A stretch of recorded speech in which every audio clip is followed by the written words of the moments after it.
आप सभी दोस्तों का एक बार फिर से स्वागत है। नमस्कार। इस समय की बड़ी खबरें लेकर आए हैं आपके लिए। इस वीडियो में हर बड़ी खबर आप सभी तक पहुंचाएंगे।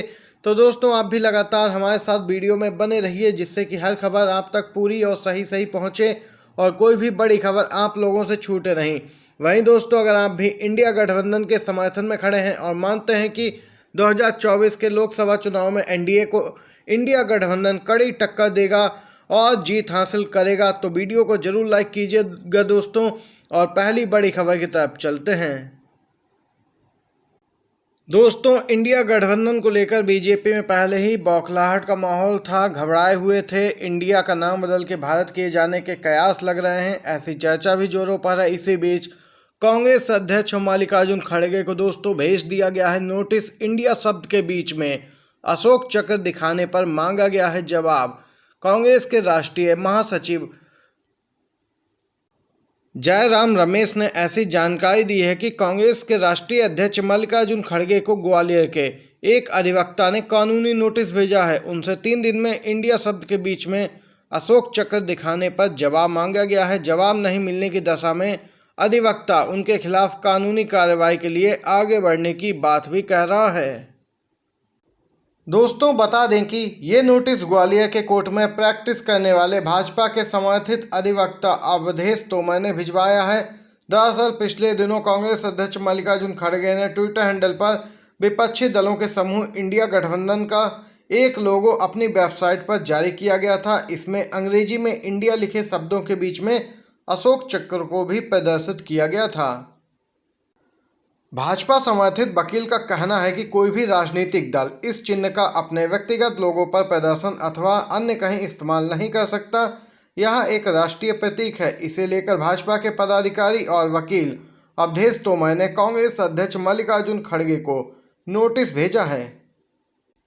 वहीं दूसरी तरफ कांग्रेस पार्टी ने बीजेपी के चुनाव चिन्ह पर ही सवाल उठा दिया है। कांग्रेस पार्टी की ओर से भी पलटवार किया गया। कहा गया कि बीजेपी का चुनाव चिन्ह कमल का फूल भी राष्ट्रीय पुष्प है, जो कि गलत तरीके से इस्तेमाल किया जा रहा है। फिर इसे भी हटाया जाना चाहिए, यानी कि भाजपा का चुनाव चिन्ह रद्द किया जाना चाहिए। ये बड़ी बात कांग्रेस पार्टी ने कही है। देख सकते हैं बीजेपी वाले एकदम से बैकफुट पर आ गए हैं। दोस्तों कांग्रेस पार्टी का कहना है कि वह इस मामले को अब चुनाव आयोग के सामने भी उठाएगी। यहाँ पर देख सकते हैं दोस्तों, बड़ी खबर निकल के आई है। आप भी अपनी महत्वपूर्ण राय जरूर बताइए खबर को लेकर कमेंट बॉक्स में। चलिए दोस्तों एक और खबर की तरफ चलते हैं। दोस्तों समाजवादी पार्टी के राष्ट्रीय महासचिव शिवपाल यादव ने एक बार फिर यूपी के डिप्टी सीएम केशव प्रसाद मौर्य पर बड़ा हमला बोला है। घोसी में जीत के बाद उत्साहित है समाजवादी पार्टी। शिवपाल यादव ने कहा कि केशव प्रसाद मौर्य भाजपा के लिए अपशगुन है। केशव प्रसाद मौर्य जहां जहां चुनाव प्रचार करने के लिए जाते हैं वहां बीजेपी हार जाती है। शिवपाल ने कहा कि केशव पहले कौशाम्बी के सिराथू गए तो वहां बीजेपी हार गई। केशव प्रसाद खुद अपना चुनाव हार गए। शिवपाल यादव यहीं नहीं रुके। उन्होंने कहा कि मैनपुरी में जहां जहां उन्होंने प्रचार किया वहां से बीजेपी हारी। इसके बाद अब वो घोसी में प्रचार करने पहुंचे थे, वहां भी भाजपा हार गई। उन्होंने कहा कि मैनपुरी और घोसी में जिस जिस बूथ पर केशव प्रसाद यहाँ पर प्रचार के लिए गए वहाँ समाजवादी पार्टी को और भी ज़्यादा वोट मिले हैं, इसीलिए समाजवादी पार्टी ज़्यादा से ज़्यादा वोटों से जीती है। यहाँ पर ये बड़ी खबर निकल के आई। दोस्तों चलिए इसी के साथ एक और ब्रेकिंग न्यूज़ जानते हैं। एक देश एक चुनाव पर दोस्तों लगातार विपक्षी दल के निशाने पर मोदी सरकार है। संसद का विशेष सत्र बुलाया गया है और कोई जानकारी नहीं दी गई है कि क्या क्या मुद्दे होंगे। वहीं इसी बीच अब यहाँ पर वरिष्ठ वकील प्रशांत भूषण का बड़ा बयान निकल के आया है एक राष्ट्र एक चुनाव पर। जी हाँ दोस्तों, 5 राज्यों में चुनाव टालना चाहती है मोदी सरकार। गौरतलब है 5 राज्यों में 2 माह बाद यहाँ पर विधानसभा चुनाव होने वाले हैं, जिसको मोदी सरकार टालना चाहती है। यहाँ पर प्रशांत भूषण ने बड़ा दावा किया है। सुप्रीम कोर्ट के जाने माने वकील और एक्टिविस्ट प्रशांत भूषण ने मोदी सरकार के 1 नेशन 1 इलेक्शन के प्लान को लेकर हमला बोला है। प्रशांत भूषण ने आरोप लगाया कि केंद्र सरकार 5 राज्यों में आगामी विधानसभा चुनाव टालने के लिए 1 नेशन 1 इलेक्शन का प्रचार कर रही है। बता दें कि दोस्तों प्रशांत भूषण का ये बयान यहाँ पर पहली बार निकल के नहीं आया है। वह नया बयान देते रहते हैं, मोदी सरकार को निशाने पर बनाए रखते हैं। वहीं दोस्तों उन्होंने कहा है कि वन नेशन वन इलेक्शन को भारत जैसे संसदीय लोकतंत्र में लागू नहीं किया जा सकता है, क्योंकि हमारी प्रणाली में कोई सरकार अगर बहुमत खोती है तो मध्यावधि चुनाव होते हैं और नई सरकार का गठन होता है। उन्होंने दावा किया, अगर एक राष्ट्र एक चुनाव लागू होता है तो ऐसी स्थिति में राष्ट्रपति शासन लागू हो जाएगा, जो लोकतंत्र के खिलाफ है। इसका मतलब है कि हम लोकतांत्रिक प्रणाली को नष्ट करके राष्ट्रपति शासन प्रणाली की तरफ बढ़ रहे हैं, जो कि संसदीय लोकतंत्र का पूरी तरीके से खुला उल्लंघन है। प्रशांत भूषण ने दोस्तों ये बड़ी बात कही है। इसी के साथ अगली ब्रेकिंग न्यूज़ की तरफ चलते हैं। आंध्र प्रदेश में चंद्रबाबू नायडू की गिरफ्तारी के विरोध में टीडीपी का प्रदर्शन, सभी 21 विधायक नजरबंद किए गए। जी हां दोस्तों, आंध्र प्रदेश के पूर्व सीएम और टीडीपी प्रमुख चंद्रबाबू नायडू को सीआईडी ने भ्रष्टाचार के मामले में गिरफ्तार किया है। और वहीं दोस्तों अब यहां पर 144 धारा लगा दी गई है पूरे आंध्र प्रदेश में, और तेलुगु देशम पार्टी के कार्यकर्ताओं और समर्थकों ने विरोध प्रदर्शन में हिस्सा लिया, जिसके चलते आंध्र प्रदेश के विभिन्न हिस्सों में प्रदर्शन किया गया, बंद रहा।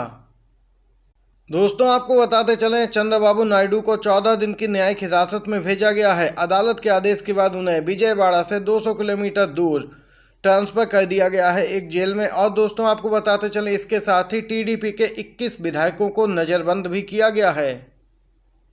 इसी के साथ दोस्तों चलिए एक और बड़ी खबर की तरफ चलते हैं। पश्चिम बंगाल से दोस्तों एक बड़ी खबर निकल के आ रही है। जी हां दोस्तों, सीएम ममता बनर्जी ने किया है मंत्रिमंडल में बड़ा फेरबदल। पश्चिम बंगाल की सीएम ममता बनर्जी यहां पर दोस्तों लगातार कैबिनेट में फेरबदल कर रही हैं। इसी क्रम में दोस्तों अब टीएमसी नेता बाबुल सुप्रियो का यहां पर मंत्रालय ही बदल दिया गया है।